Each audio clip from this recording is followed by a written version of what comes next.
What I can say is that it's important that politicians come together and reaffirm our common goals, which for most countries, at least majority of the world economy, is 2050 climate neutrality in our economies. Some have a slightly later goal, 2060, but we can say that the absolute majority of the purchase power in this world is covered by climate promises. So reaffirming that we really mean business is important. Otherwise, it's not declaration signed which will save the planet. It's us, ourselves, our own actions, whether we have unnecessary cloud space for our photos and videos, whether we, prefer glass bottles to plastic bottles, also for the companies. Why even put drinks into plastic bottles? You can put them in the glass bottles. You can recycle those bottles very easily. Also, the business has its own role. But what is good news, and I've sensed it already for a couple of last COPs, the business is now realized that the first ones always win and the last ones always pay. So they have enough sunken costs down the road that we cannot turn back. And this is a reassuring feeling also in this COP, I would say.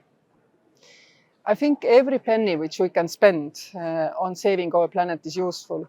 But frankly speaking, for me, the most important thing is always to keep the transaction costs of everything what we do really, really low. And for that, I prefer direct business action, direct citizen action. For example, United Nations General Assembly yesterday voted World Cleanup Day, let's do it, as a calendar day for UN. It's an NGO-led process which started in Estonia more than 10 years ago. Nowadays involves 189 territories and states, so most of the UN.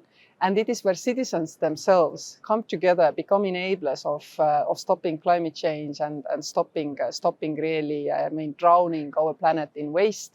And they do these things. And this for me is very, very important, that we put emphasis on what each and every man on the bus, a simple child in a village, can do to save the planet. This is very important. And therefore, I would say it is on par for me that if you have little children running on the seaside, and they are able in 300 meters to pick up a bucket load of plastic, that they do it. It's as important as setting up a big fund. Well, Estonia is part of the European Union, and Europe has taken collectively a multilateral responsibility to create a green bubble already a decade at least ago, to make sure that clean technologies will foster in Europe, will grow in Europe, become cheap enough in Europe to then be taken up by, for example, emerging nations already because of the cost argument. And I believe that we are in Europe well on the way of making wind, solar storage cheap enough to really compete with fossils. And countries like UAE, for example, you have solar, we have wind. We both need short-term storage to carry over for the periods when there is no sunshine or wind is not blowing. This can be easily done by pump storage. And one thing where Estonia actually differs from our European neighbors is that many Europeans do pump storage based on existing hydro rivers or then mountains. But we do pump storage. We have a project, 500 megawatt storage underground. And this is where I also see that we can cooperate with UAE, because you also don't have mountains, but you need to store the solar overnight. So dig a big hole with the help of our technological programming. You can very easily, build massive storage, which is not even visible on the ground because it's all underground. It's called zero terrain. So this is where we differ. Also where Estonia differs is that we're really good at peak shifting. You don't need so big power plant if you can entice citizens to use electricity on different times, which is not peak times. And because our people everybody is participating in energy market and our grid is smart, so we are really able to calculate at which particular minute somebody was using their washing machine. People can actually benefit from the lower priced hours in daily cycle of energy production. And this normally is also the greenest because, of course, green energy has no variable cost and energy is traded mostly on variables on spot market. So this is what we do maybe differently even from our European partners. My expectation for all COPs is really to reaffirm that, no kidding, we mean it, because this is the signal which the society and the business community needs. All declarations work in this direction. All funds which are created can help, and also funds can make it more equitable, that those who did not pollute to also not need to spend to now save the planet that much. But overall, the main objective is to reaffirm we are not turning back, we have to. Estonia has its own pavilion first time in COP. It's also partially because we were very much encouraged by our Expo success. Some businesses actually, following Expo set up shop in UAE, so we really felt we have partners to come back to.